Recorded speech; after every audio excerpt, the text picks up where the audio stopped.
नमस्कार साथियों, स्वागत है आप सभी का हमारे इस YouTube चैनल पर। साथियों, यहाँ पर मैं आप सभी को आरपीएससी अजमेर द्वारा आयोजित की जाने वाली भर्ती परीक्षा कॉलेज लेक्चरर की जो हाल ही में विज्ञप्ति जारी की गई थी, जिसका नोटिफिकेशन 2 नवंबर को जारी किया गया था, तो उस भर्ती के संबंध में कई सारे अभ्यर्थी असमंजस में हैं। तो इन सारे डाउट्स को क्लियर करने के लिए मैंने ये वीडियो बनाया है, ताकि कई सारे अभ्यर्थी जो इस भर्ती के पात्र होने के बावजूद भी वो अपना फॉर्म भरने के लिए असमंजस में है कि क्या किया जाए, तो वो सारे डाउट्स मैं यहाँ क्लियर करने वाला हूँ। तो इसके लिए आप वीडियो को पूरा देखिए, और यदि आप हमारे इस चैनल पर नए हैं तो चैनल को सब्सक्राइब कीजिए, साथ ही साथ बेल आइकन प्रेस करना ना भूलें दोस्तों, ताकि आगे आने वाली सभी महत्वपूर्ण अपडेट आपको मिलती रहें। सबसे पहले दोस्तों मैं आपको बताना चाहूँगा कि यहाँ पर आप सबको पता है कि आरपीएससी द्वारा कॉलेज लेक्चरर की जो भर्ती है, उस विज्ञप्ति को 2 नवंबर 2020 को जारी कर दिया गया था, और उसमें सब्जेक्ट वाइज व कैटेगरी वाइज महिला पुरुष जो भी पद हैं वो यहाँ पर बोर्ड द्वारा जारी कर दिए गए थे। तो इसके लिए यहाँ पर कोई जानकारी प्रोवाइड करने की जरूरत नहीं है, ये सब आपको पता है। लेकिन यहाँ पर जो महत्वपूर्ण समस्या हैं वो ये हैं कि सबसे पहला मुद्दा है GAR rule, good academic record नियम। इस नियम के चलते बहुत सारे अभ्यर्थियों को परेशानियां हो रही हैं कि यदि हमारे गुड एकेडमिक रिकॉर्ड सही नहीं है तो हम फॉर्म कैसे फिल कर पाएंगे। तो सबसे पहले मैं ये बताना चाहूँगा कि गुड एकेडमिक रिकॉर्ड के लिए जो गाइडलाइंस जारी की हैं उसमें कहा गया है कि 10th 12th व ग्रेजुएशन, इन तीनों का एवरेज 55 होना चाहिए। लेकिन साथ ही साथ स्पष्ट तौर पर यह भी कहा है कि ST SC और OBC वाले अभ्यर्थियों को संयुक्त रूप से 55 नहीं होने के बावजूद भी इस भर्ती में शामिल कर लिया जाएगा, अर्थात इन्हें 5% की छूट देकर 50% वाले अभ्यर्थियों को भी शामिल किया जाएगा। लेकिन इसमें शर्त ये भी है कि यदि आपके टोटल तीनों का मिलाकर 55% नहीं होता है, अपितु आपके ग्रेजुएशन में कम से कम 50% मार्क्स होना अनिवार्य है।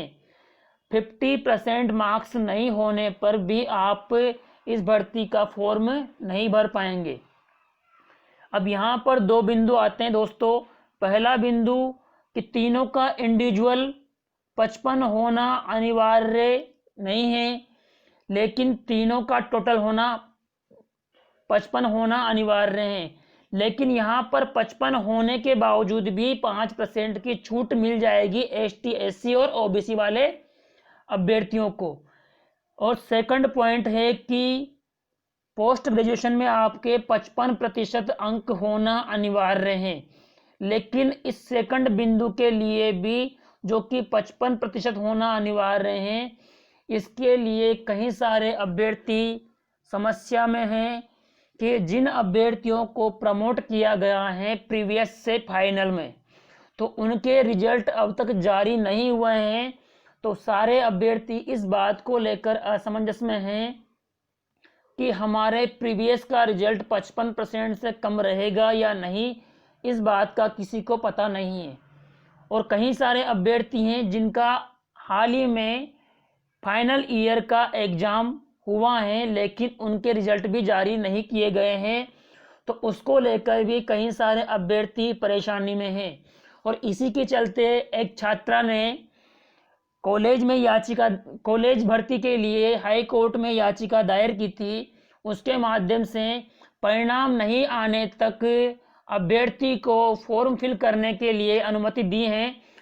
तो मैं यही कहना चाहूँगा कि जो भी अभ्यर्थी जिनके MA में मिनिमम 55% अंक नहीं है, OBC और जनरल वाले, ST SC वाले अभ्यर्थियों को 50% मार्क्स तक अनुमति है, लेकिन ओबीसी व जनरल वाले अभ्यर्थी जिनके 55% अंक से कम हैं, फर्स्ट ऑफ ऑल वो नेट का एग्ज़ाम देने के लिए भी एलिजिबल नहीं है।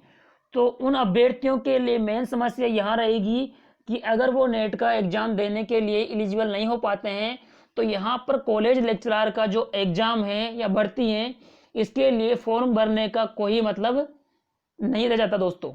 लेकिन यदि आपके प्रीवियस में 55 प्लस हैं और फाइनल ईयर का रिजल्ट आना बाकी है तो वो निश्चित रूप से अपना फॉर्म भरिए।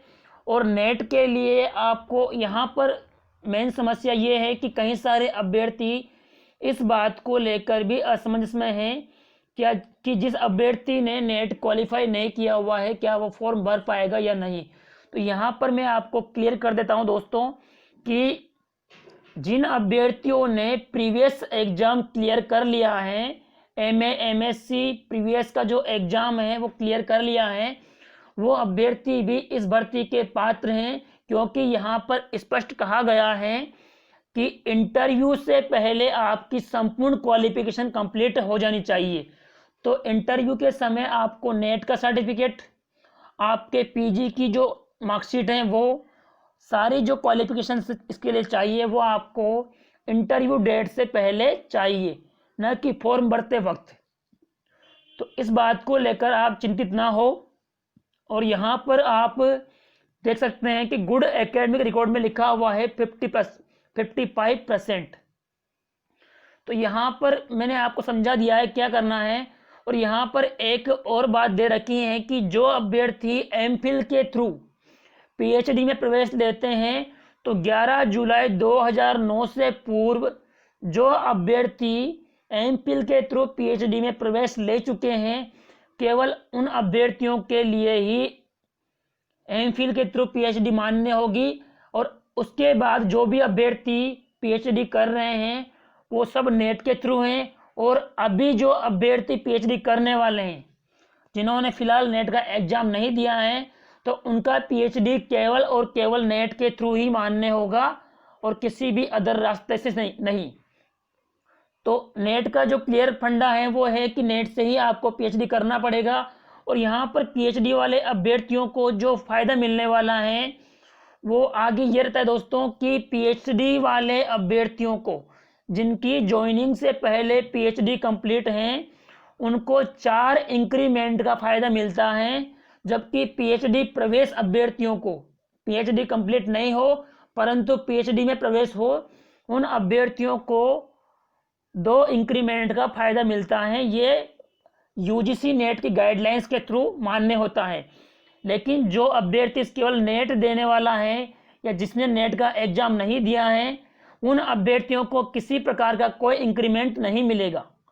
तो यहाँ पर सीधा सा फंडा है कि जो अभ्यर्थी पीएचडी में प्रवेश ले चुके हैं उन अभ्यर्थियों को 2 इंक्रीमेंट और जो पीएचडी कंप्लीट कर चुके हैं उन्हें 4 इंक्रीमेंट का फ़ायदा मिलेगा। यहाँ पर गुड एकेडमिक रिकॉर्ड की जो परिभाषा है वो राजस्थान के संदर्भ में ये है दोस्तों यहाँ पर कि उक्त अच्छे शैक्षणिक अभिलेख में एसटी, एससी व ओबीसी व एमबीसी साथ ही पीएच वाले अभ्यर्थियों को 5% अंकों की छूट दे हैं, परंतु ये छूट औसत अंकों पर दे होगी, न कि तीनों सीनियर सेकेंडरी व स्नातक में अलग अलग प्रकार से। और उसके अलावा यहाँ पर मैं आपको एक और बात बता दूं कि यहाँ पर जो आयु सीमा है वो सभी अभ्यर्थियों के लिए 21 से 40 वर्ष हैं, लेकिन भूतपूर्व सैनिक व महिला एवं एसटी, एससी व ओबीसी कैंडिडेट के लिए 3 से 5 वर्ष की छूट दी गई है। बाकी जनरल वाले अभ्यर्थियों के लिए 40 वर्ष मैक्सिमम एज है। फीस का जो क्राइटेरिया है कितनी फीस आपकी लगने वाली है, तो एसटी, एससी वाले अभ्यर्थियों के लिए यहाँ पर आप देख सकते हैं कि जो अभ्यर्थी एसटी, एससी में है उनको 150 रुपये, उसके अलावा जो अभ्यर्थी ओबीसी में है उनको 250 रुपये, और ओबीसी वाले वो अभ्यर्थी जो क्रीमी लेयर में आते हैं एवं साथ ही जो अभ्यर्थी जनरल कैटेगरी के हैं उनको 350 रुपये फॉर्म फीस देनी होगी।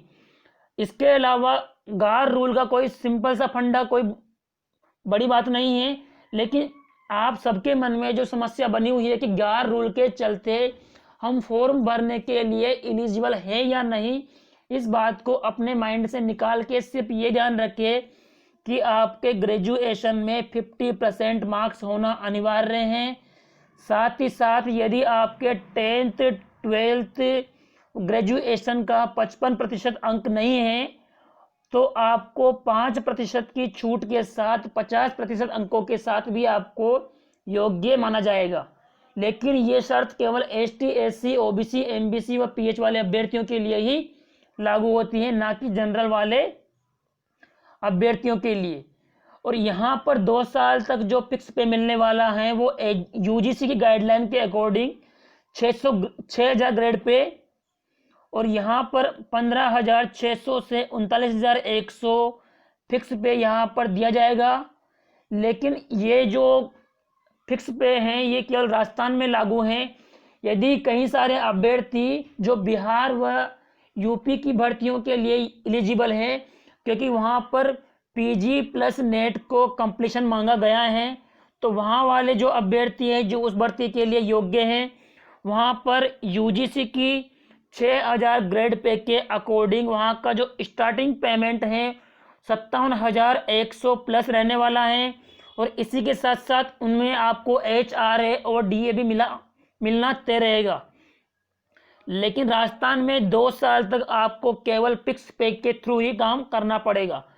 तो जो अभ्यर्थी इस भर्ती के लिए एलिजिबल नहीं समझ रहे हैं, उन अभ्यर्थियों के लिए मैंने आपको यहाँ एक महत्वपूर्ण अपडेट प्रोवाइड की है, जिससे आपके जो डाउट्स हैं वो क्लियर रहें। और अगर किसी प्रकार की समस्या आपको रहती है तो आप कमेंट सेक्शन में जाकर वहाँ पर कमेंट कीजिए और जानकारी के बारे में जो भी आपको चाहिए वो बताइए, ताकि मैं कहीं से भी आपको जानकारी प्रोवाइड करने का प्रयास करूँ। दोस्तों धन्यवाद।